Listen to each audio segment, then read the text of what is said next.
PMDD partners, welcome to another episode of the In Love with PMDD podcast. I am your host, Dr. Rose Alcatan, your PMDD relationship psychotraumatologist. And being that I have PMDD, I have chosen to specialize my practice in helping PMDD partners to stop the monthly breakups. Each week, I will be providing you with my signature trauma transformational tools. Now, let's get into this week's episode. Today, I'm going to be talking with Kayle from the Dating Collective. I've been talking to you on the podcast about having my dating coach, my dating mentor that I found off of the lovely TikTok one late night. And, I've gone through this journey after the breakup, and I've really been really intentional about, okay, the next time I choose a partner, have a partner, I really want to be very mindful about the kind of partner that I choose, mainly because I've been burned in not choosing the right partner. And so I really feel like you really learn from the pain of experiences. And unless you want to continuously stay in that cycle, stay in that pattern, most times you need to invest in someone that is an expert in that field. So, if you come to me, I'm an expert in PMDD relationships. I am not an expert in PMDD dating. I repeat, I am not an expert in PMDD dating. And I know I have a lot of my private clients, and they'll tell me, like, I've helped them through breakups, amicably go through a breakup with them and their partner, and now they're ready to date again. And they're like, oh my gosh, Dr. Rose, you can help me. And I was like, yeah, I would love to. If I knew how to date, like, I will get you married by tomorrow. And I'm not going to make any guarantees, but yes, I just wanted to introduce Kayle from the Dating Collective. He can tell you a little bit about himself, and then we will dive right in. So welcome to the show. Thank you so much. Honestly, so happy to be here. My name's Kayle. Obviously, I'm with the Dating Collective. I started a TikTok page probably like 2 or 3 years ago. And my first video that I ever made was about a date that I went on. And a girl sat there and she sat there and she was looking at me. We were swing dancing. And she was like, Kayle, you must know exactly what you want. And you must be so picky. I was like, well, what do you mean? She's like, you can dance. She's like, you have great hair. She's like, you're 6 foot and you seem to make decent money. I was like, you must be so picky. And I looked at her and all I said was, it's like, yeah, I know what I want. And like deep down, if she knew like how many women have ghosted me in my life and just absolutely left me on the red, I was like, yeah, let's go with what you're saying. And I made a video about that, and I was driving home and I made that video and it went like kind of viral, a couple 100,000 views. And that was like one of the first videos I ever made. And then I was like, oh, I just kind of pulled from the experience that I had. And I realized like I've learned a lot because I failed a lot, and just kind of like you hinted at, right? Like we learn and we get experience from our failures. And so I started this page. I started making videos. I started making like actual educational content. And then one day I started going live, and then people started saying, hey, do you do one-on-ones? And I was like, I've never thought about doing that. And they're like, oh, well, you should absolutely do that. And the rest is kind of history. We've been growing.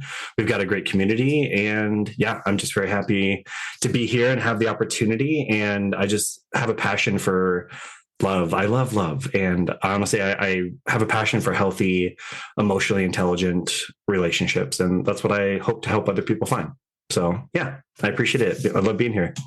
Amazing. So when I found Kayle, I wasn't even on, it's hard to believe I wasn't even on TikTok a year ago. I was strictly on Instagram, and my business mentor out of LA, she's like, you need to get on TikTok. That's where your people are. And they would like send me videos about PMDD because not a lot of people were talking about it, specifically about relationships. And so I was just like, fine, I'll create this TikTok. Like, I don't know what I thought, because I see my daughter do so many of the dances. I was like, I'm not dancing. I'm not doing the dance. I'm not doing the TikTok dance. And she's like, okay, like there's other things on there. And I remember when I started dating, I guess, the algorithm, it knew that I was dating, you know what I mean? It started like pushing these lives to me it was like late at night, like after I had come off of a date, like the timing of when you all go live, like when you go live, I'm like, this is like, I just got back. Like, I just got back from the date. I'm like, help me. And so I'm listening. And I remember one day I got off this horrible date that it started beautiful and then it wasn't. Oh my gosh, I'll tell you about it. I think I talked about it on a previous episode. I was dating this guy and our stars were aligned, of course, because it's me. I'm like, everything's great, like he was Christian, I'm Christian. He was leaning into it. Because for me, that's like I let my guard down again. I let my guard down because I'm Totally. like, oh, you're with God. Like Totally. I love God. You're with God him. wouldn't hurt Okay. me. God wouldn't let you hurt me. There's no way. No, he's like, I just really feel like God brought me to you, like all the things. And I'm just like, oh, he did? Like, I didn't hear from him, but like, if if he told you, like, thanks for letting me know, like all of these things. So it's like love bombing God edition. Like, that's Yeah. literally what it was. And I remember he was telling me he was from London. I'm I love traveling, right? So I'm into like the elements of the people. I'm like, oh, okay. So he's like, yeah. So he kept taking me for tea. Everything was tea and crumpets and all of these things. And I was like eating it up like Gerber. I was like, oh yeah, let's go for tea. Like I'm buying tea leaves in my house. Like I'm totally just shifting my identity. I don't even know if this is a thing, Kayle, but I have a habit of shifting parts of my identity to the people that I am dating Yep. subconsciously. Like I'll start to buy things that they have in their house. If I've been over their house, like I had this bamboo plant from this one guy that I was dating, or like a waterfall, or like, is that a thing where you start to like mirror certain aspects that you kind of like that you admire? They're positive things, but I'm just like, I'm subconsciously like becoming that person, like as Yeah. if that, like, yeah, because when we're together, they're gonna need me to go get the bamboo plant. Like they're gonna need, Right. like, what is that? Would you ever consider switching anything that you do, like that you're really passionate about like the PMDD or like the podcast? Like, Would what do you you mean, like not doing it? yeah? Would you ever switch anything like that for a relationship? No, Okay. no, What about your no, faith? no, no. Okay. So these are part of who you know yourself to be. And Yes. then the rest of it, and we've kind of hinted at this, right? You allow yourself to be defined by the person that you're dating. Yep. And so if they're really passionate about something, honestly, a big part of you probably admires that because you connect it to your passion. And I think, I mean, for men and for women, just seeing somebody that's really passionate and knowledgeable about something, it's very attractive. And so when it comes to moments like that, and you're like, oh my gosh, she's so passionate about tea, you're like, and then you're like, I'm not, but I could be. And you're like, why not? And so the parts where you're like, not the most confident, or I guess you haven't put like the attentiveness to, it's like, yeah, why not just mold into that? And then you become moldable. But again, there's things of you that are established because you know that's part of like your core being. That's who you are. Like PMDD, people are your passion, and your faith, right? Those things would never switch. But things like tea, hobbies, stuff like that, you're like, why not? So it's good. It's fine. Not good, but it's fine. I think it's okay to a certain extent. Yeah, as long as it aligns with like, I think things that bring you joy. I think there's a lot of people that sacrifice the sense of joy, like even like hiking, right? There's people that like just hate, or like introverts that hate the outdoors, but they start dating somebody because I think contrast is really attractive in a relationship. And they're like all of a sudden, and you're like looking at your friend and he's like, what are you doing up at 5 a.m.?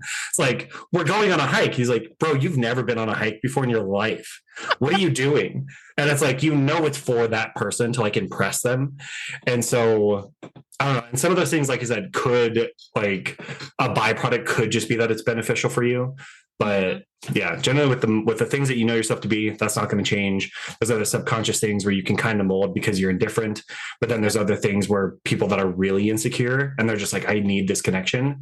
Like I'm going to start doing things that I don't like to do just for the sake of like impressing this person or keeping or maintaining the relationship. So yeah, it can be indifferent for some things, but yeah, it's mostly like an identity thing, and you're allowing yourself to mold to somebody else's because they happen to be passionate about it. So yeah. And I'm going to get back to the dating story, but that brought up something for me where like EDC, the Electric Daisy Carnival, I just left it in Orlando, and I went for the first time in 7 years. And it was like, I used to go every single year. I used to rave out, and like my whole vibe was like good vibes only, like all the your fit was things. fire. Your fit was fire. I saw pictures. So it's so much fun. So yeah. much fun.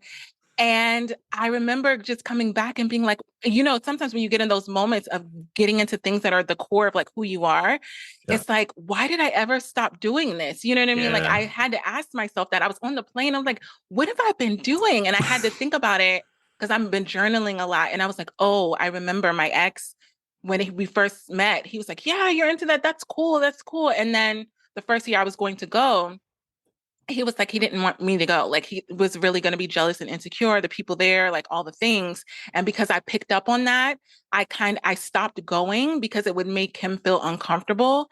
And I Yeah. thought it was like an okay thing. And I was like, oh, okay, well, I mean, I guess just now this version of me doesn't do that. And I didn't realize how much of an impact that would have from taking something away that brought me so much joy. And Yeah. over the years, every time I would see like the pictures and the things, I was like, oh, that looks amazing. Like so much. My Yeah. I talk about it all the time. People ask me because a lot of people that get out of relationships, they say, how do I ever trust somebody again?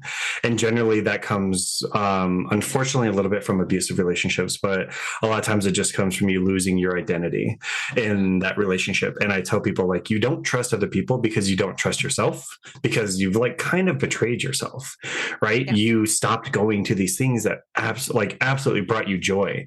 And you're like, wait, I like betrayed part of like my own joy. It's like, why could I even trust myself? And then it's like, oh wait, that's my fault for picking that person. And it's like, it's not, right? Like you were accepting the things that were in front of you. And ideally you were leading with hope and until you were proven wrong. Right. But a lot of people ask how to get back to that point. And I genuinely like, it's such a vague answer, but I'm like, what brings you joy?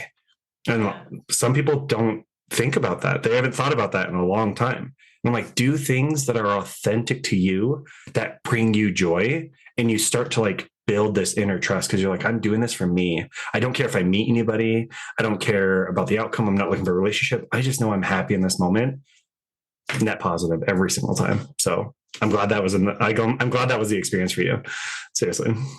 One thing I admire about you so much, and I heard you do this for so many other people. And then when you went on the session, you did it for me too. And that is you allow people to let go of the guilt and shame that they have over mistakes or not even mistakes, learning lessons from their previous relationship that they're carrying with them and feeling like when they're going into the dating world, there's almost this proving factor, like I need to do better. I need to make better decisions. I mean, I feel like I like internally was scolding myself and was like, you can't do this again. Like you need to like look at people better, or have better discernment, or all of these things. And I remember when you said on our session, you were just like, but what did you do that was so wrong? And I was just like, you're not blaming me. Like I just told you. Like I'm like the person that's like turning themselves in. I'm like, I did it. I'm guilty. And you're like, you're not getting in the cell. Like I'm not arresting you. And I'm like, no, you don't understand. I was in this abusive relationship. I'm the problem. Like Taylor Swift, it's me. I'm the problem. It's me. And you're like, yeah, no, you're not. Go home. And I'm like, what? I pull you over for like a traffic ticket and you like get out of the car and lay on the ground. I'm like, what are you doing? And you're like, are you going to arrest me? And I'm like, all you did was speed, not the biggest deal. You're okay. Yeah. Exactly. Yeah. So many times people allow like the feeling of shame to keep them stuck. And especially when it's like a hard lesson to learn, they want to make sure that they've learned all of the lesson. Mm-hmm. And so I don't know. It's like, it's the sake of forgiveness, right? And especially for people of faith, a lot of people that keep themselves stuck, I feel like are even unwilling to accept the faith of God or the forgiveness of God as well, right? Because they're like, there's no way he could forgive this. So why could I forgive myself? Because if you truly were connected with that faith and with that idea of like God being all forgiving, it would be pretty easy to look at yourself in that moment and be like, if he can forgive this, like, why am I holding on to it? And then it's like the shame of that situation. I apologize. My dogs are barking. No, I have a dog. It does all the time. It's the shame. It's the shame of like making that mistake that keeps you stuck. And that's why you feel like this healing journey that you're on. You're like, it's been so long. It's like, that's because you're not allowing yourself to forgive and to like actually move on with your life. And so this idea of shame is keeping you stuck. And that's one of my favorite questions. You just mentioned, I asked it to you. What did you do wrong? Right. And I try to like change the perspective on that. And you're like, okay, well, like I fell in love too quickly. It's like, okay, so you trusted the wrong person. is that your fault? Or did he show you positive things in the beginning? You're like, no, he showed me positive things. I was like, okay, so you were fooled. Like, why is that your fault? Like, a lot of people can do really good impersonations of a healthy person until they're not. And Yeah. then you adjust it accordingly once you recognized it. And like, that's the best that we can do as human beings, honestly. So yeah, shame keeps us stuck a lot of the times.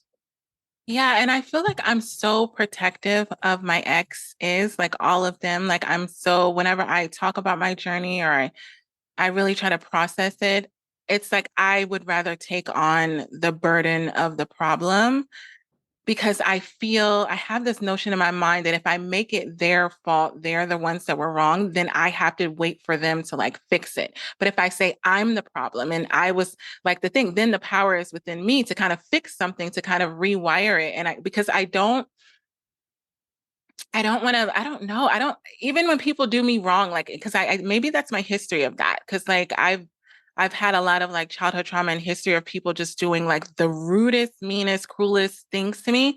But I feel like I never want to get to that point where I'm bitter and I'm hard. And because when I tell people my story, they're like, you don't look like what you've been through. That's what people always say because they say, Totally. I thought you had like an amazing childhood and I thought you lived this great life. And I'm just like, no, I was abused, like Yeah. always, like the whole Yeah. time.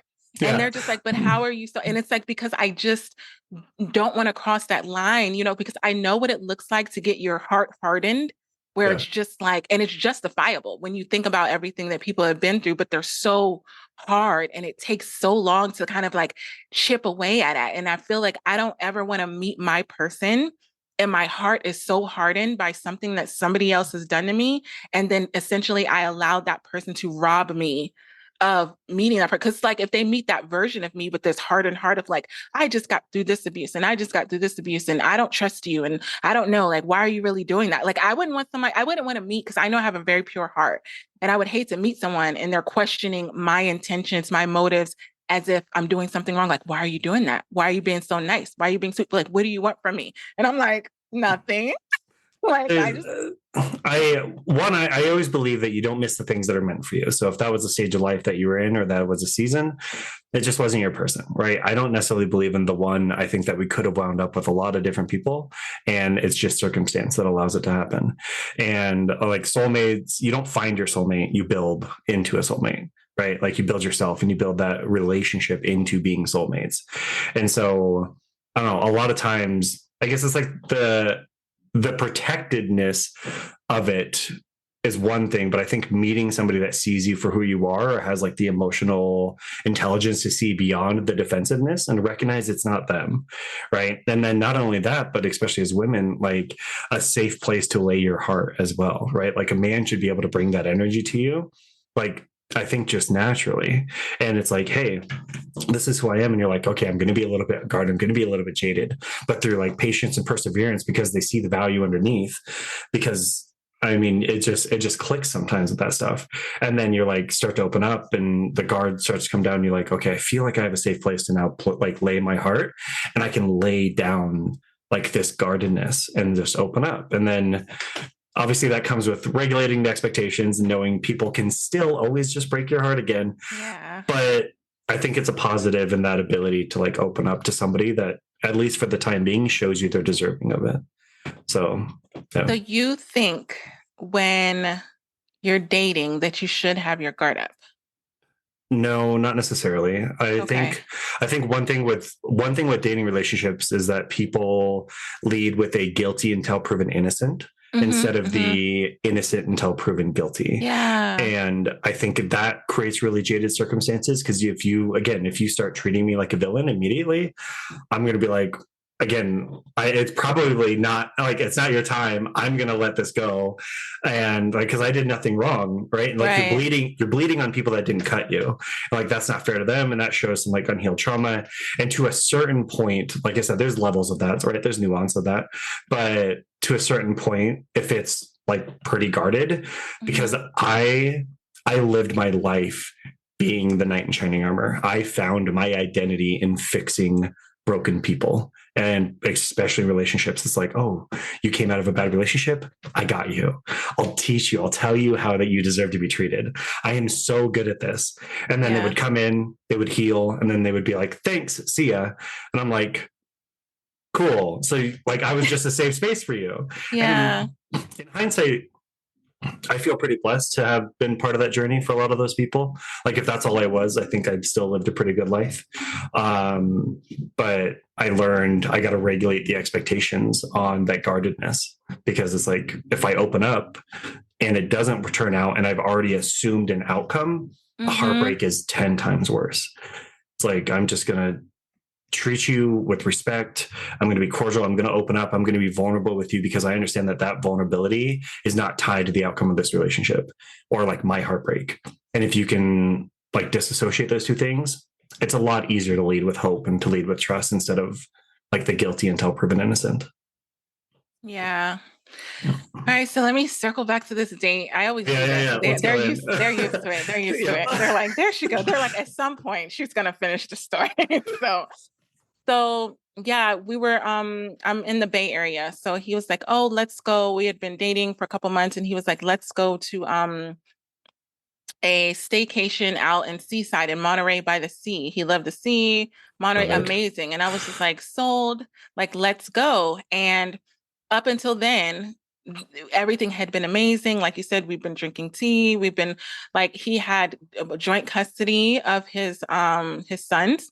And so we were on each other's schedule. You know, I have my daughter full time. So I'm very respectful of other people who have kids and they're on this like up and down schedule. But like I have, you know, my daughter full time. So he was pretty much like, I have these days, I have Wednesdays, this days, this. And I was just like abiding by the schedule, like, yeah, like, and then he had like a men's group for church, like all of these things. I was like, oh, this is amazing. This is great. And like, cause he was getting help. He was in this like men's group that's they're Christian, good people. So I'm like, he has his own like outsource for like any of his emotions, all the things. And one of the things that he had just casually said when we were walking one day, and he was just like, what's your attachment style? Because he was also like quote unquote emotionally intelligent. So he was all into that. Like I went to his house and we had matching books. Like I have a bookshelf. I'm like a bookworm because I love to write, but I love to read too. And some of the books that he had like attached, the one that you love, like he had that one. He had the Jay Shetty book, like a lot of different books that I had on my bookshelf. I was like, and he didn't even like, you know, flex it or whatever. He was just like, wait here, I'll bring you some tea. Okay. And so I just like look on the bookshelf and I'm like, oh my God. Like actually, I now travel with my pocket tea maker because this is my personality now. Let me get this for you. I'm looking at the bookshelf and I'm like, he has my books. He has my books. I'm like, so I'm sitting, I'm trying to like play it cool or whatever. So I thought I was done. At this point, I'm like, I'm sold. Like I'm off the market, guys. So it's been real. Like, peace out, dating world. And so it was like the next step, because I remember he was very like, we had all of these deep conversations. The one thing that you had stated though was like, don't have all of these conversations via text message. Like we had some in person, but the bulk of our communication was in text. And I thought that was fine. I didn't know that. Why was it in text?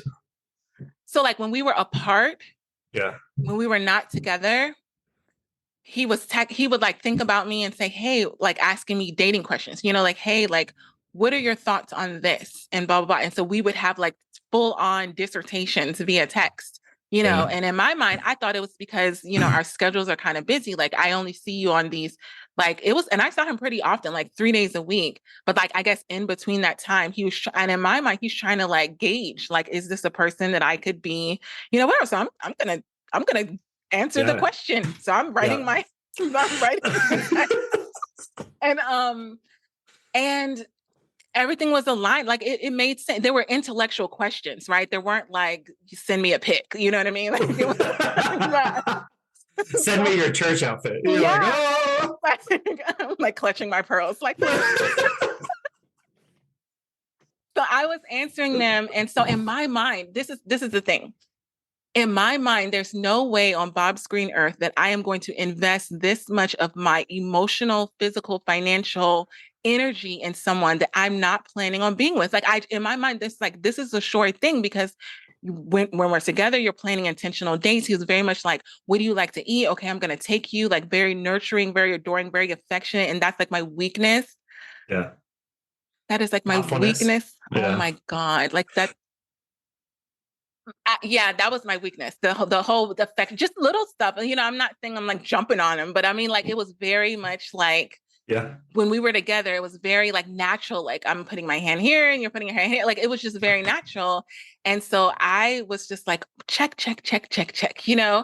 And so then he was like, so I guess gradually the next step was it was, matter of fact, it was earlier this year by Easter Sunday. It was like good. This happened on Good Friday. It was a bad Friday for me. It was a bad Friday. But he was like, I know you're taking, because I call my daughter Pretty Girl. He was like, I know you're taking your pretty girls to church on Sunday, but do you have Friday and Saturday open? Because I don't have my kids, because I guess he didn't have his kids for Easter weekend. He was like, can we go up to Monterey? And I was like, absolutely. Like, I had no idea. like, I would go on that date. If he asked me on that, I would be like, yeah, throwing around a golf, I'm there 100%. Yeah, the golf course up there is amazing. Oh my God, it's epic. The views are epic. Yeah, I yeah, love yeah. it. Yeah.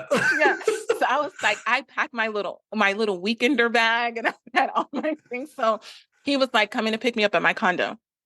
I told all my friends about it. I call them condo mates. Like I live in this condo that I moved in after the divorce, and like we're like literally like friends. Like it's like a college campus. Like we just meet each Love other it. and go out and all these That's things. so So they're like, cool. oh my gosh, are you going out with the guy? The London guy? And like I'm like, yeah, I'm going with the London guy. So I'm all excited. I told my daughter, I'm like, yeah. So like she stayed with my condo mates, and I'm like, I'm a mom. So I'm like, you got this, you're gonna be good. So I'm doing all this prep, this build up, and I'm going out, and then right before I was about to leave, he was like, okay, I'm going to be there. There was one thing that happened. So I don't know if this is on me. You would know. So normally we were texting back and forth, and he was saying something like, he would always say, I love how your feminine energy matches my masculine energy. Mm. I was like, I'm giving feminine energy. Like I wasn't doing anything on purpose, but I guess he was just saying like, that's an attribute that I love. Like when you're out, like I feel your feminine energy and I like that. Okay. He had like a strange relationship with his mom that he had talked to me about, like when we were talking about childhood and stuff like that. And I guess he said some comment like he asked his parents or his mom to kind of fess up to the kind of abuse that they had done, and not even like severe abuse, nothing compared to what I had been through, but because they were not willing to take accountability for that, he just cut them off. And so they were estranged because of that. So I remember when he asked me about the attachment style, going back to that, he was like, what's your attachment style? And so I was like, I feel like I'm pretty secure. Like I'm very independent, but like when we're together, we're together. Like I'm very like into you, but Right. when we're not, like I'm out in the world, like doing my thing. And so I don't Totally. feel like any push pull, like any like, what are you doing? What do you do? Unless you're like asking me or, reaching out, like I don't feel that. And so he was like, oh, okay, I'm avoidant. Like he just mentioned it, like he said, like he said, I like tea. Like, oh, I like tea. I like chamomile. I'm like, oh, you're avoidant. And so I didn't see that. So I didn't see him being avoidant at all. So I don't know if he was saying like in the past he had been, because I didn't presently see him being avoidant with me. Yeah. So I was just like, oh, okay. And then we just talked about other things. So that if this story ends the way that I think it's going to, the avoidant is going to make sense. We'll see. Okay. Oh, yeah. Okay. So then the day of, I was like pumped. I was like working out. I do my morning routine. Everybody knows I do my morning routine. I'm up at 4:30 to walk my dog. And then I start working out at 5. I work out from 5 to 6. Then I do client calls and all the things. And then I go to work. So anyway, So I was doing that. And so I was like really just like vibing out when I was working out. I'm like, yeah, I'm going to Monterey. Like I was just in a really, really good mood. And I normally text him like he was like, what do you call the late sleepers? Like he slept in late. I'm like, what do you call those strange people that sleep in? Like, they're night owls. Yeah. And then they goes into the day. And I'm like a early ride. Like I wake up really early. Early bird. Yes. But I loved it because during my morning routine, I don't like to communicate with a lot of people. My phone is on do not disturb anyway. Yeah. So I love that people sleep late because I don't want you like requiring me to communicate with you in the morning. Like I'm not opening up the curtains with Cinderella. Like, no, like don't talk to me. Like until I get this done, don't talk to me. Exactly. Yeah. And then after that, I'm like, hey. I mean, So it's a routine. It puts you in the right mindset. I totally get it. Yeah. exactly. Like I Yeah. have check. It's like a whole thing. Yeah. Yeah. Yeah. So I love that. So I did my normal text to him, and I was like, I used to call him Charming because in my mind he was like Prince That's Charming, cute. you know. That's So I cute. said, "Good Yeah. morning, Charming," and then I would send him like a sweaty selfie or something, and so he would normally just reply like, "Oh my gosh, there you are again." Like he's like, "Hey, beautiful," whatever he called me, and so I was going about the day, and then he made a comment to me. And he's like, by the way, my schedule has freed. He was originally supposed to pick me up at 5 p.m. So in Yeah. my mind, I planned my whole day to be ready at Yeah. 5. Like I Yeah. had client calls, I had like all these other things. And I'm like, but I'll be ready by 5. Then Yeah. he says, by the way, beautiful, my schedule has opened up a little bit and I'm actually able to pick you up earlier if you're free. So I was like, oh, shoot. So I went into like, I don't know if I went into like HR mode because like that's Yep. my other realm. So I was like, thank you for letting me know the change in your schedule. Can you please let me know what is the new proposed time? Can you can you please let me Why? know? I was texting while I was walking and I just wanted to know like the new time because he didn't say how much earlier. I said, Right. please let me know the new proposed time so that I can make sure I'm available. That's Yeah. what I said. Yeah. And so like that was in the morning. So then I didn't get a response. I didn't get a response. And so I'm like, okay. So like Yeah. I didn't want to be like, hello. I didn't want to like, aggressively text Yeah. back, but I was just like all day long. I was like anxious. I was like, is it gonna like text, blah, blah, blah. I had an appointment because when I go on dates, especially like an overnighter or whatever, I like to make sure my energy is good. Yeah. Like I take personal pride in making sure that I'm present, I can lean in, blah blah. And I knew that I had a very hectic day with clients, and I need to shake that off. Like the Yeah. heaviness of what I do and hearing everybody sing, like I need to shake it off. So I had planned a spa date for myself, like Love right that. I right love that. before. And I Yeah. was just like telling them, put on the works. I need the scrub. I need the bath. I need the massage. I need the facial. I need everything. Like all hands on deck. Like I just Yeah. need to be like, I need, like how much extra is it to whisper words of affirmation in my ear while oh you're my doing this? gosh. That would be great. Dr. Rose, you're beautiful, you're strong, you're powerful, you're a great mother. Cha-ching, cha-ching. Yeah. Exactly on repeat. So I had that spa date plan. So I was supposed to meet him at 5. I had the spa date plan for 2 because I was supposed to be done by no later than 4. It's supposed to be like a 2-hour thing. And then Yeah. I would come home. It really doesn't take me that long. People think it takes me a while to get ready. I'm literally ready in 30 minutes from like bumming it to beauty, like bum to beauty, like in 30 minutes. Like, you'd be like, wait, just in a one. Yeah. But yes, I was. It Yes, took me longer to get out of that than to get ready, actually. That's like half my exactly. time. Yeah. Exactly. So Yeah. I remember going into my spa appointment that was supposed to be so relaxing. And I'm just like on edge because I'm looking at my Yeah. phone because you have to check your phone into the locker because Yeah. it's one of those things where you put on the robe and they take you back into this hall. Like you never come back until The you're purpose done. of it, right? You detach, you relax. Exactly. Well, this is Yeah. not the right mindset for me to detach because I didn't know what the heck was going on. I'm like, what if he says he wants to pick me up at 2:30 and I'm sitting here in a robe in a spa? You know what I mean? Like I'm like, what's going on? So Yeah. I literally put the phone in there and I was just like spinning in my head. I did the spa thing and I was still just like, okay. So then I get to the locker at the end of my treatment at 4 and I don't see anything still. And I'm like, how what is Yeah. he talking about? Like 5:59? Like Yeah. Seriously. Seriously. Yeah. And the fact that, like, the assumption if you guys didn't communicate about a new time, that it would still be the original time, right? oh, good point. Good Yeah. point. You're the doctor now because good point. Because Yeah. I then in my mind I'm like maybe he forgot. But again you have to think. Remember I told you we communicated all day long Yeah. before. Like in Yeah. between meetings and stuff, there was never this gap. I'm like, what's with the gap? Like, this is weird.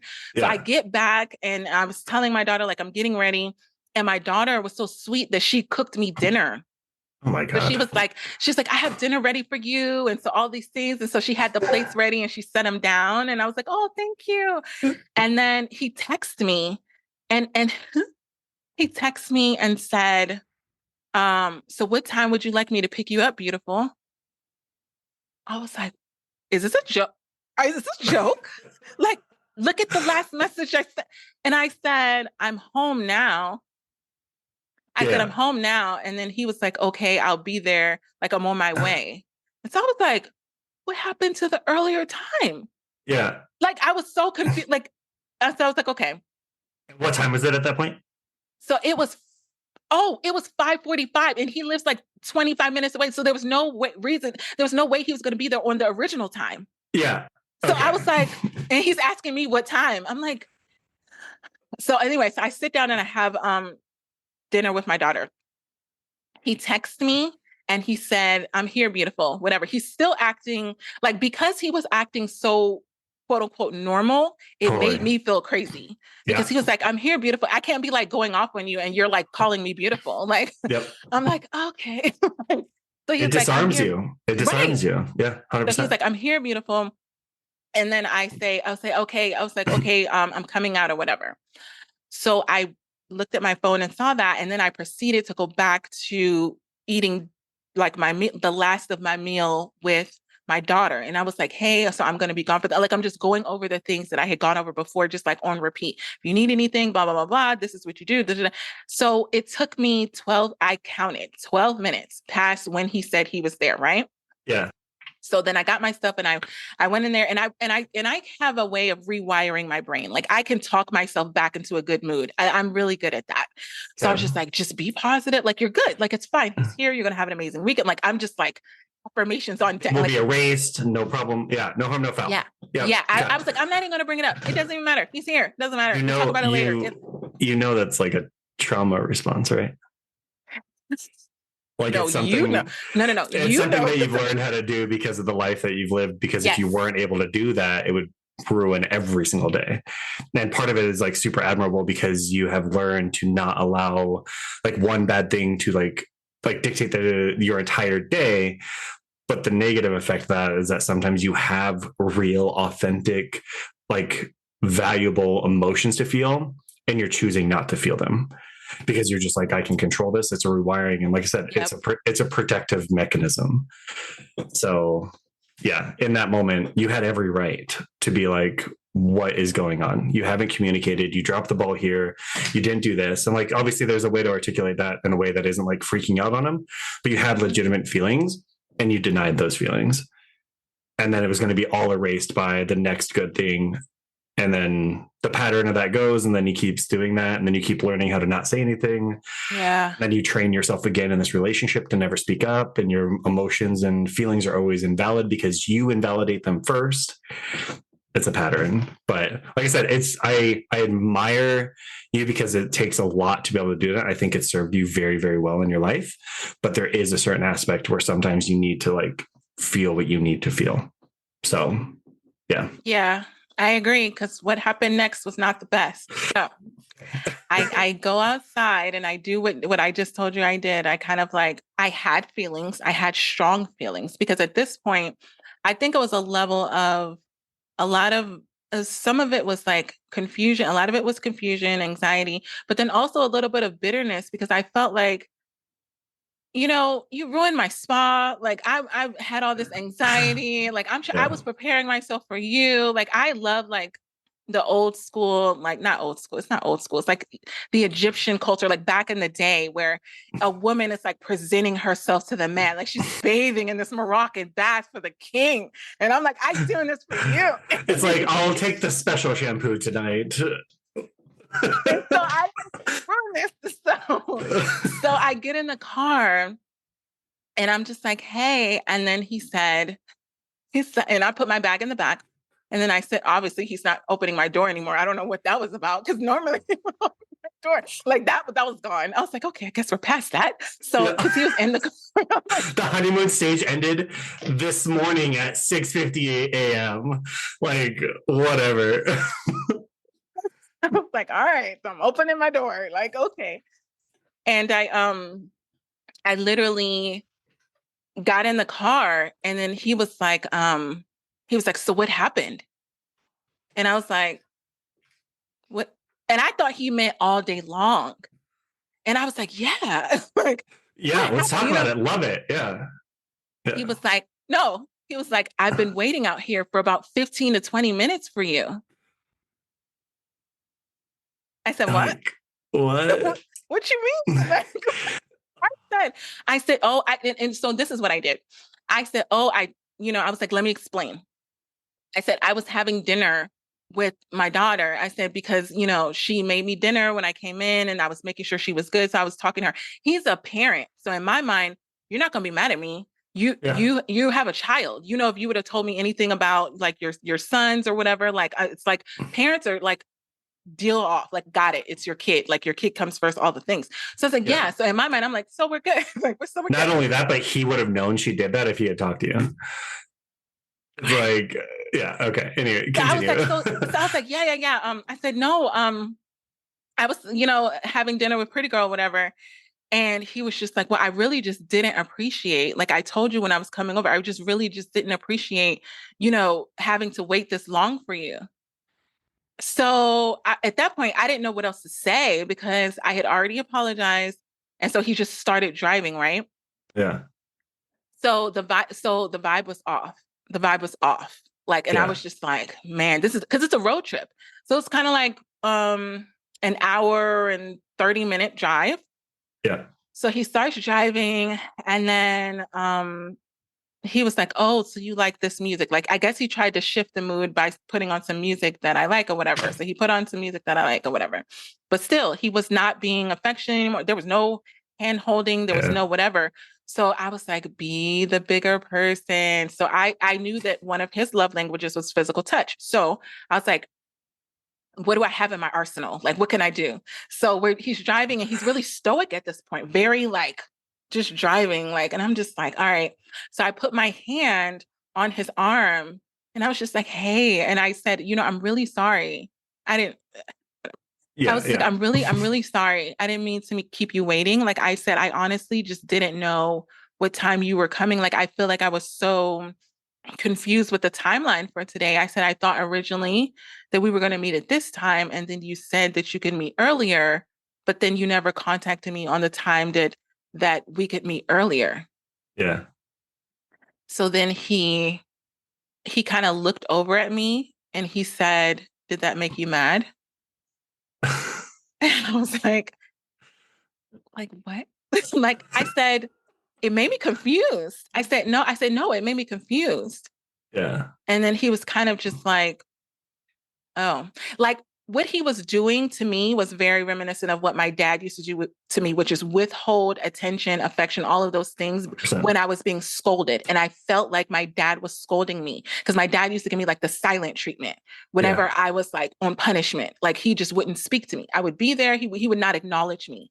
And so Yeah. what I was seeing for him driving was like a non-acknowledgement of my existence and even my affection. Like I'm reaching out to you. I'm trying to like Yeah. hold your hand and you're just like not responding. It's like Yeah. there's no response. And not responding to my physical touch is like, you might as well just slap me in the face. Like I Yeah. was just like, Yeah. so I was just like, so I didn't know what to do. But then I obviously took my hand off of him because I'm like, well, this ain't working. Yeah. And so I'm looking out the window. I look at the like the GPS and see how long we have to go. I'm like, oh my God. Like really only like 5 minutes at best. You're like, we're still pulling out of the parking lot right now. You're like, this hasn't been so long. Start looking out into the abyss. I start looking out into the window and I'm just like, dude. And then, That but I car felt, ride where the space between you is this void, and your body language is like this out the window, and then his body language is obviously just like there's like this infinite space. Yeah. And it's, again, I applaud you for reaching out and like breaking, like being the big person and breaking that barrier. Physical touch is a big deal for me, but not just because I'm a man and I like physical touch, but like it shows me that everything's okay. Right. Like it's so hard because physical touch is one of the only love language that, if not reciprocated, is like selfish or really, really awkward. And so like words of affirmation, right? Like, I love you. Thanks. Like if it's not reciprocated, it's a one-sided, it's so awkward. And so for me, like if you aren't able to touch me back, or if you're not doing anything, I'm on an island we are on separate planets. Yeah. Like it feels like we have no connection. So yeah, I'm sure a lot of people listening will resonate with that void in the same car, like in the same front seat, and it's infinite distance. Yeah. Yeah, So I felt so like abandoned. I just felt all the things from not even had to do with him, totally. childhood trauma. I was just like, you're a bad person. You're not good in all these things. Oh, you should have done this. Like I'm beating myself up internally and I didn't even know it, but I was looking out the window and I started crying. I started crying because I felt so bad. I felt like I was way up here and he brought me way down here. And Yeah, then I was like, how did I get here?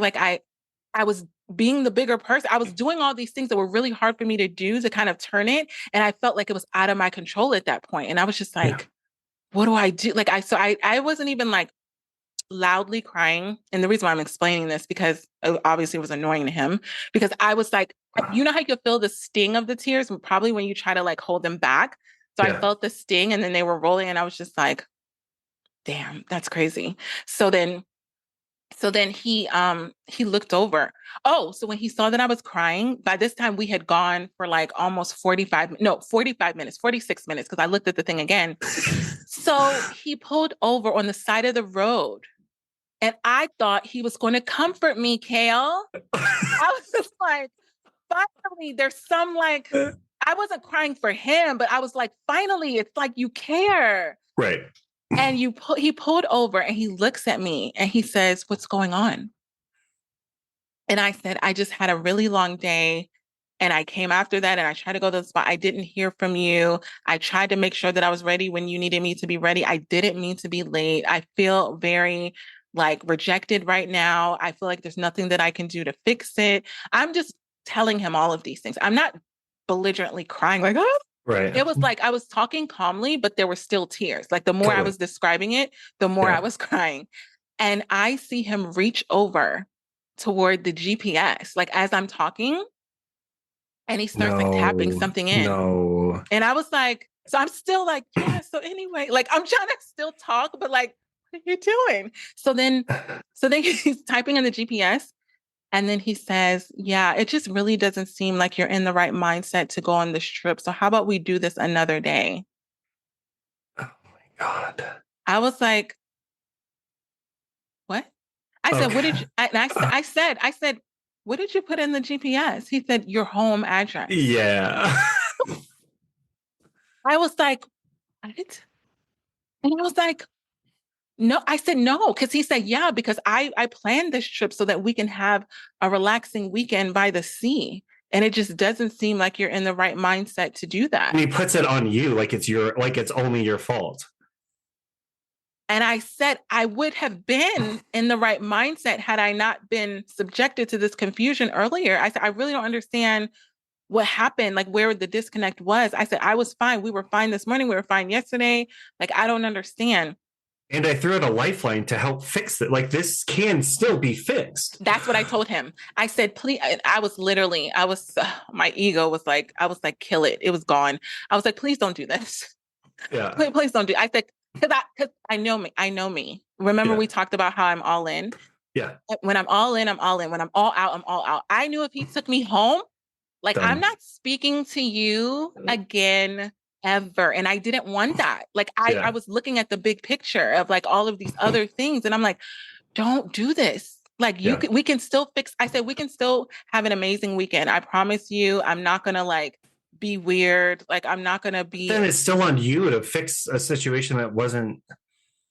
Okay, let me say a couple things here. yep. One, there's masculinity and then there's fragile masculinity. Okay, and so essentially the lack of communication or the way that you communicated with him in that morning probably sent him in a defensive state. Why? I'm not really sure. Obviously, even if it's just like a professional text, I personally would have just responded like, please tell your boss. Like, I would have been like, I was like, please communicate. I will be there. Like, I would have just played into it, right?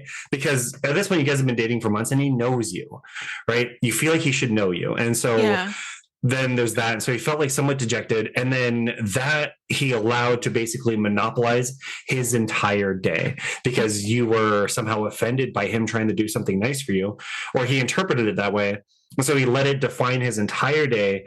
And then the nail in the coffin for that trip was him showing up and saying, I'm still doing your favor. Because he put himself in like a superiority mindset, right? Yeah. He's like, I'm still doing you a favor. I guess I'll still come pick you up because you made me feel this way this morning. So he feels Yeah. like he's in the right the whole time.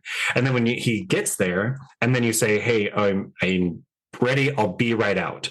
Mm-hmm. He basically feels as though you were like disrespecting his time. That's the masculinity part. And that's why I believe in masculine and feminine energy. I feel like it has a role, but people that take it to the nth degree like that, like, oh, I'm a man and I'm waiting on a woman. He like can't Yeah. put himself in that vulnerable state, which immediately got him in the defensive. And then you guys get in the car and you have all this, and there's like this simple conversation that could have. And the hard part that's for me to watch this is that he knows you and he's emotionally intelligent to understand you. And Mm-hmm. he knows he could fix this and he's choosing not to. That feels like a betrayal. And not only that, but in the moment where like, because did he know about your trauma from your past, like your dad? Yes. Yes. We talked about that. Yeah. He should have known. Again, emotional intelligence and like the thoughtfulness completely switched off because he was defensive or offended. Mm-hmm. And he Mm-hmm. didn't see, oh, maybe this situation could be triggering something in this woman that I deeply care about. And I know maybe I should get over myself and just simply say, I'm sorry. Like it's not like an inauthentic one, but it's like, even if it's an apology by the fact that this situation is happening, right? Mm-hmm. Like there was clearly a drop in communication. Like, I really care about you. I'm sorry that happened today. Like, let's just get back together. Like, let's hold hands, let's have a kiss, let's have something. Yeah. And he chose not to do it. That's like the hardest part that's eating me up, is like, it feels like he betrayed your vulnerability. Like, you showed him all these things. You gave him the entire playbook on how to fix this moment. And he's like, I'm too offended. I'm going to choose not to do this. And then even when it comes to the point where, again, this woman I care about is crying and I can see this and it's like, nope, I'm so stubborn. Mm-hmm. And I'm so fixated in this defensive mode. Nothing's going to undo it. Let's just go home because she's ruining my weekend now. That's shitty. And I'm sorry. I'm really sorry that you went through that because you did not deserve that. And like I said, I don't think you necessarily did anything wrong, even if like the tone of that text message was just such a minor thing. But I tell people, like, the strongest relationships are not hanging on a knife's edge like that. One Mm-hmm. text does not ruin a truly strong and like healthy relationship. And I'm not saying that, I'm not trying to invalidate what you guys had before that. Yeah. But I'm just saying when it's not even push comes to shove, when like a little tap, Yeah. like a text, like the tone of a text message, and all of a sudden, yeah, I'm sorry that happened to you. Because I feel like if he would have responded to my text, because I was aware that Yeah. I had that kind of like HR or whatever. And if he would have responded and let me know that rubbed him the wrong way or that it triggered him for whatever reason, I would have, I could have turned it off, but I think I did it in that moment. And then I was like, oh, well, like you said, I thought he would recover from that. Like, I didn't think it was like a make or break for the rest of the day.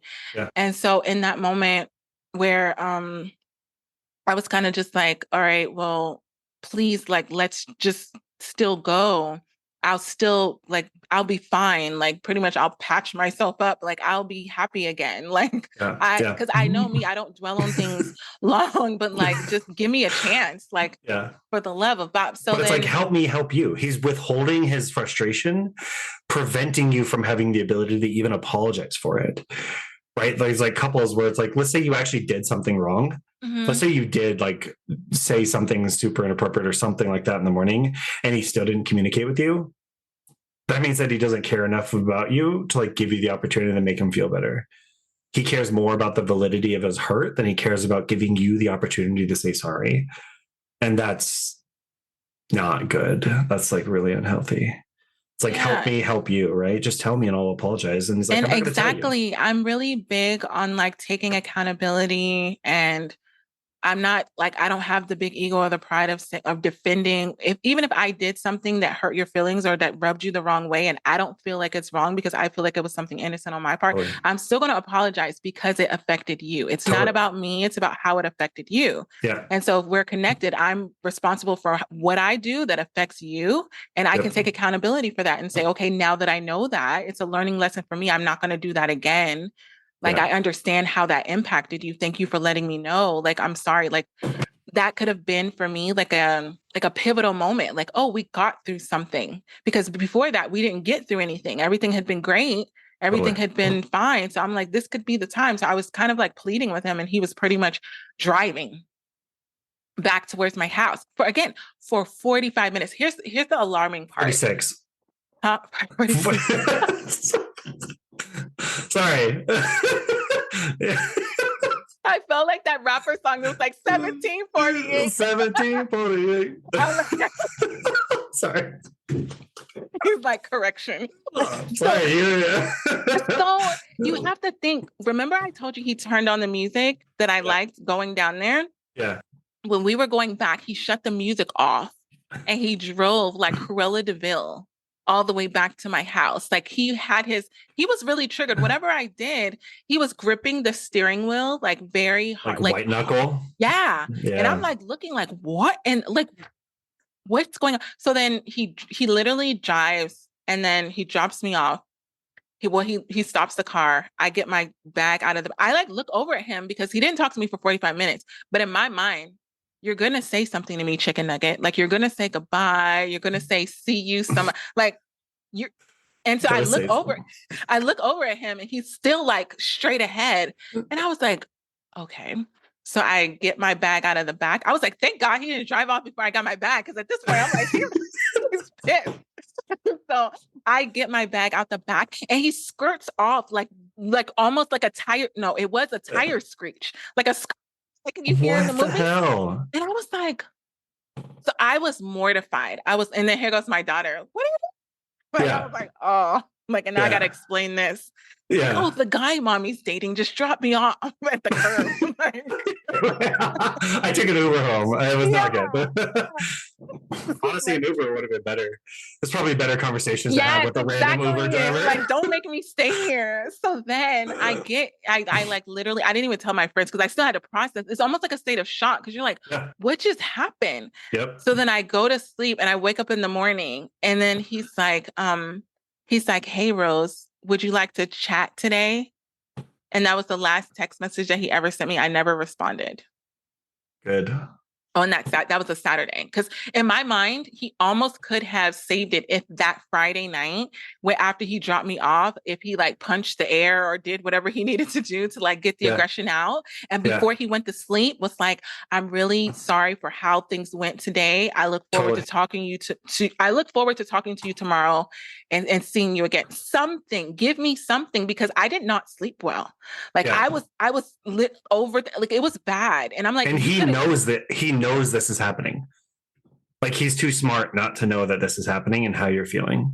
yeah, because I cared about him. So I was just like, I wanted to like please him, make him happy, like be like a good person. Like I was just like, he's making it so hard for me to be good to him because he's not accepting any of the things that I'm giving.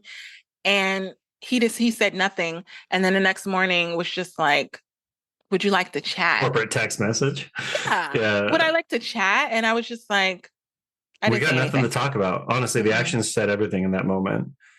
I mean, there's so many opportunities for him to just like fix that. Like if this was me and you, and let's say like I did for whatever reason, something triggered, I had a bad day, I just don't want to talk about it, right?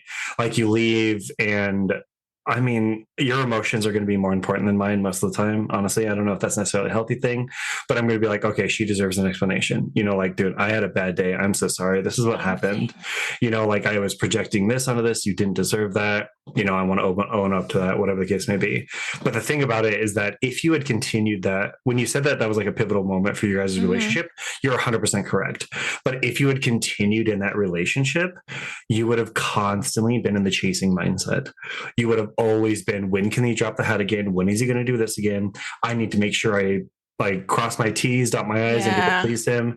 And you would constantly be in that mindset and that relationship. And I applaud you for, honestly, there was nothing more to be said.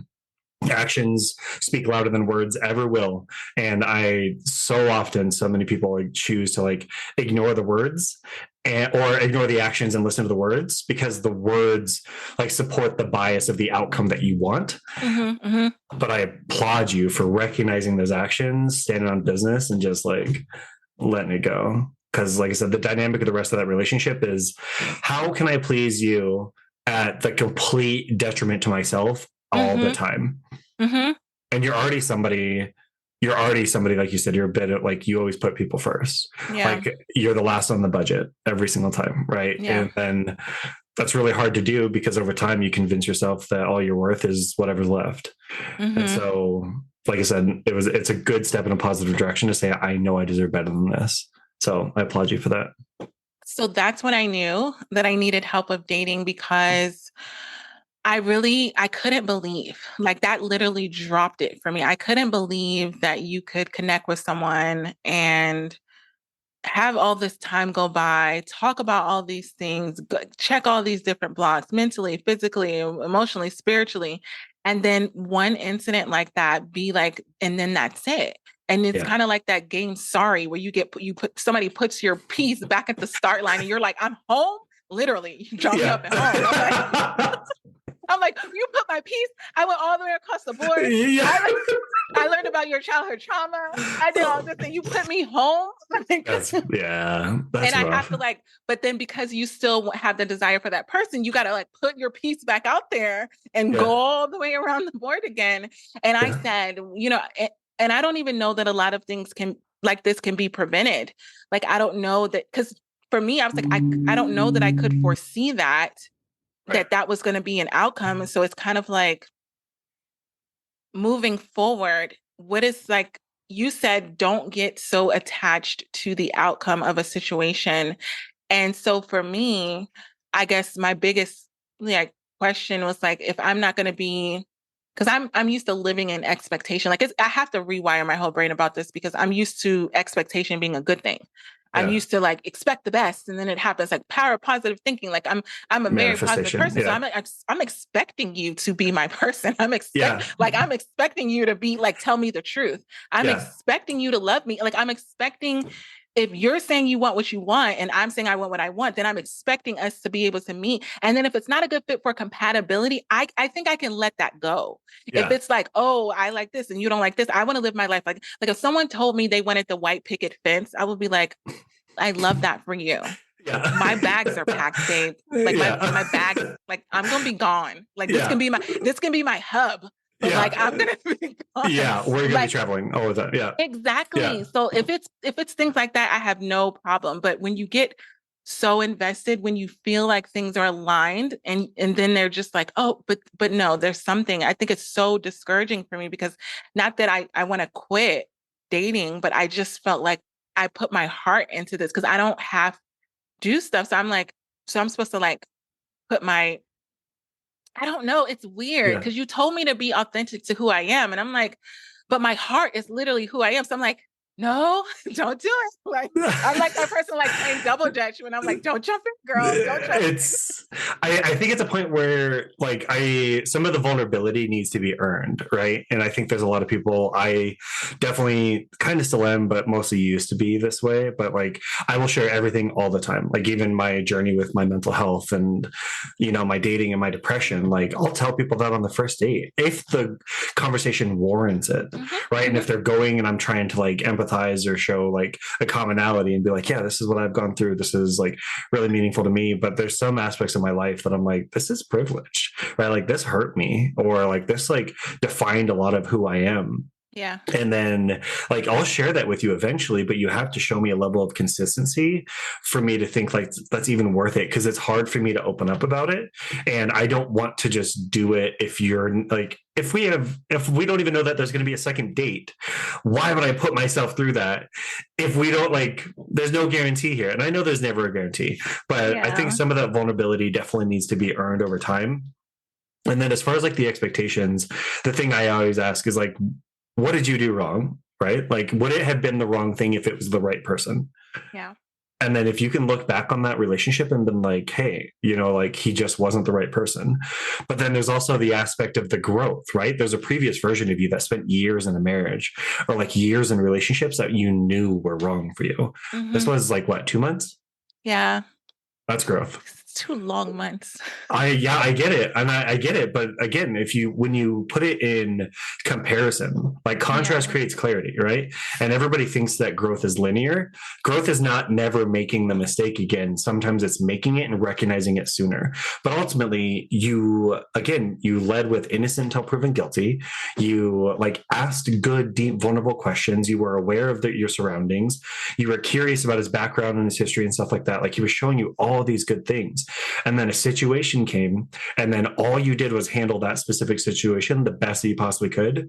What more could anybody expect from you? Again, there's a previous version of Rose that is like, oh my God, texting you the next day. Yes, let's please talk. I'm sitting at this table. Please don't do this. Please don't do this. Yeah. Right. And so like, again, you stood on business, you held to your self-respect and your self-worth. Nobody can expect anything less or anything more than that. So I think this guy, I mean, maybe if I was like a fly on the wall through some of this relationship, I could have seen some other negative things. It doesn't sound like anything was jarring to you, and Mm-mm. nothing is like glaringly obvious to me. The part where he didn't text that day and the part of the avoidance. The part of the avoidance is basically finding an excuse, even if it's the smallest thing, to flee after or right before a big commitment.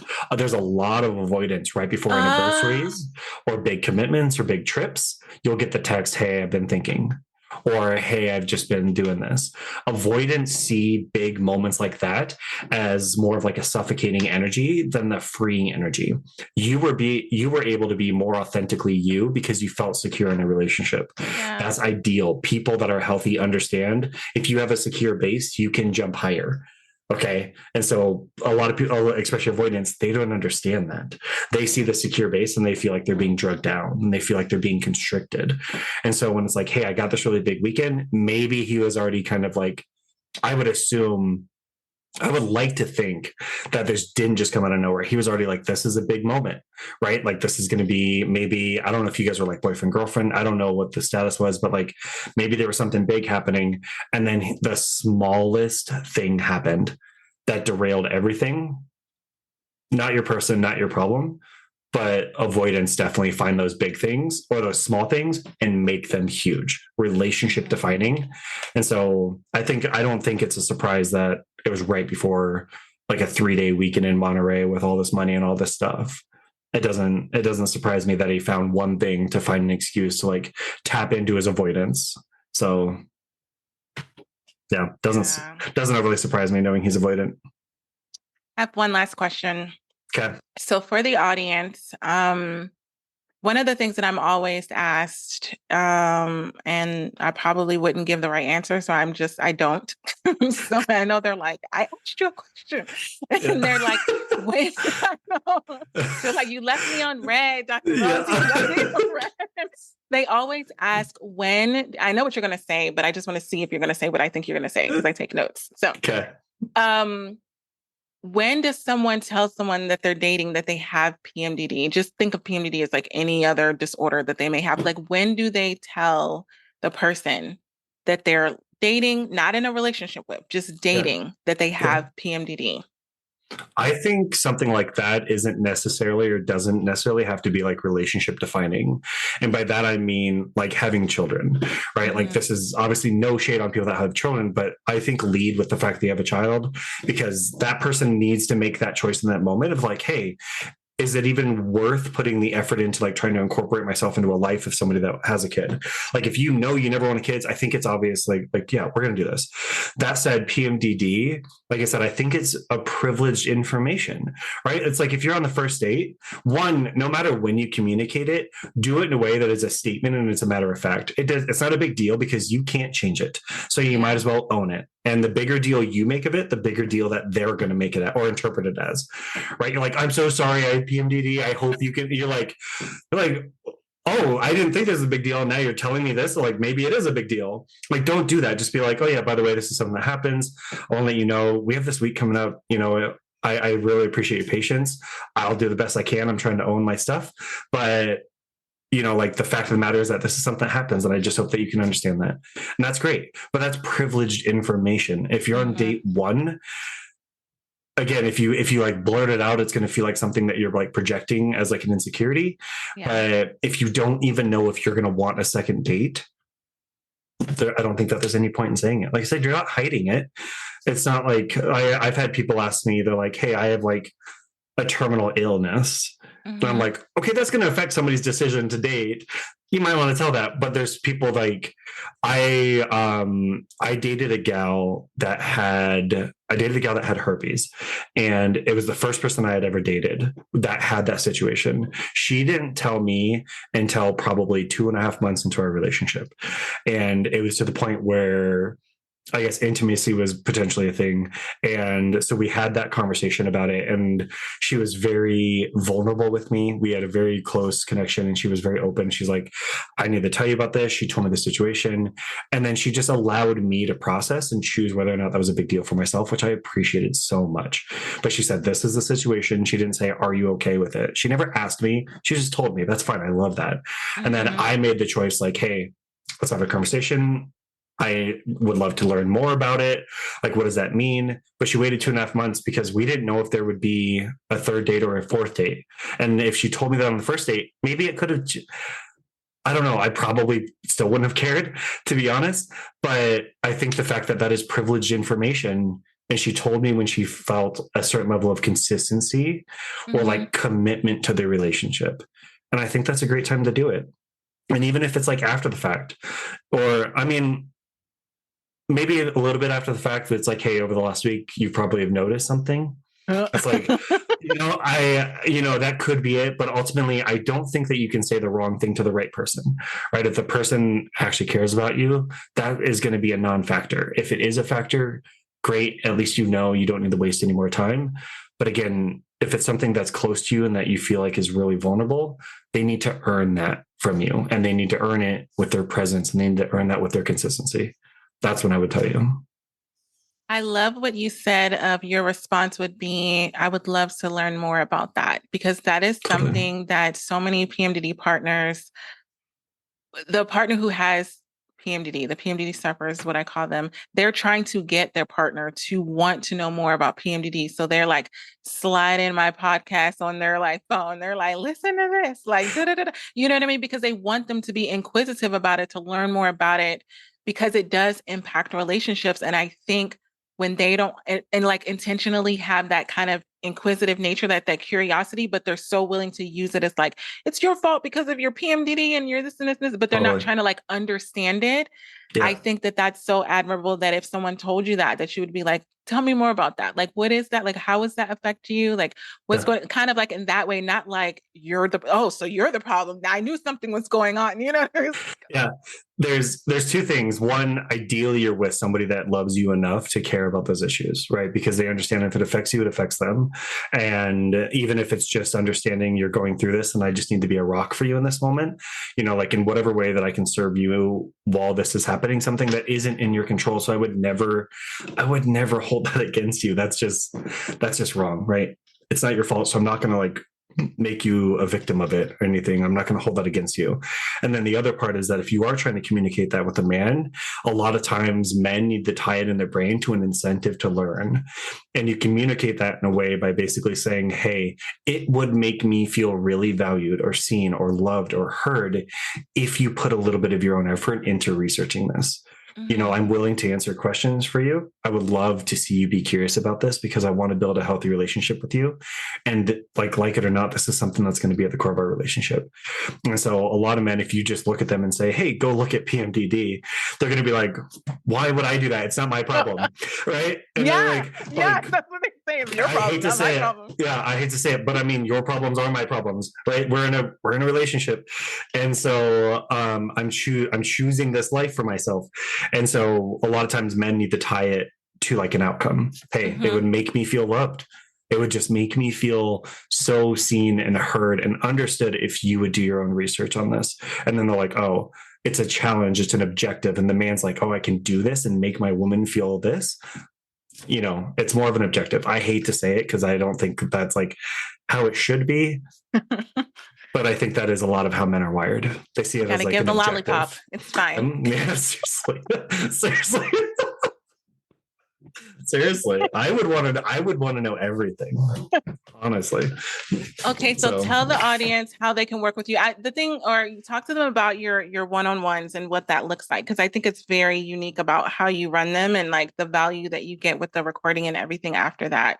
So if they wanted to work with you, I'm gonna put your link in the show notes, like your calendar, but like tell them like what the one-on-ones are like, and like what you kind of do for them. Yeah. Yeah. So one-on-ones are something, like I said, it's probably the thing that fills my cup the most, but ultimately it'll be either a phone call or a video chat like this, totally up to you.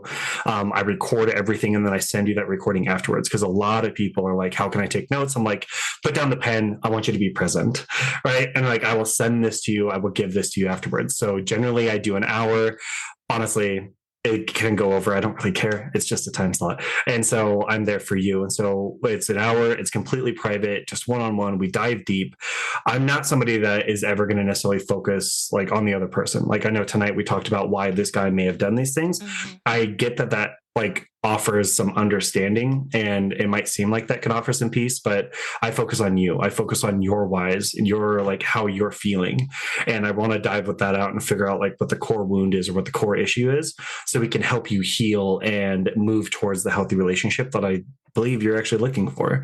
And if you do schedule a call or if you're here working with Dr. Rose, I applaud you already because people that are not ready for hard answers don't ask hard questions. And if you're here and you're searching for these answers, you are already leaps and bounds above where so many people are with their head in the sand. And so even you with our one-on-ones that we've had, again, I applaud people that are being vulnerable and open up and challenging themselves to just grow and say, hey, there's something wrong. What can we do to get better? And I like, luckily for both of us, I get so much fulfillment. It's one of my favorite things to do. And I would absolutely love to work with anybody. So thank you so much for being here. I'm super excited. Absolutely. Thank you so much for having me. Okay. Until next time, we got this. Love you guys. I hope this PMDD episode helped you and your partner in your struggles within your relationship. And if this is something that you know that you need help with and you need further support, individualized support, make sure you're going to inlovewithpmdd.com and you're getting those private sessions to really work through what you're going through in your relationship, specifically in regards to PMDD. And also, I want you to leave a 5-star written review on Apple Podcasts. What this does is it helps other PMDD sufferers and partners find this show that can help them get these free PMDD relationship tools. I remember what it felt like to not know that there were tools out there specifically for PMDD relationships. So I want to make sure that you are sharing these tools with others, share them on your social media, share them with people that you know that are also struggling in their PMDD relationships. Until next episode, this is Dr. Rose, your PMDD relationship psychotraumatologist. One more thing, I almost forgot. I now have the Fresh Start PMDD Partners Workbook. What this workbook can do is if you've had past traumatic experiences with your partner, past fights, past arguments, and they keep coming up every single month in PMDD, I created a Fresh Start Workbook so that you can deal with all of the traumatic experiences that have happened in the past in PMDD rage and all of these things so you can stop going through the same cycle again and again and again. So get that workbook. It comes with a video episode of the actual podcast that I recorded on getting a fresh start in your PMDD relationship. So you're not continuing the same cycle again and again and again. So make sure that you get that workbook. And if you need those individualized counseling sessions, you know where to go, inlovewithpmdd.com. Until next time, we got this. Love you.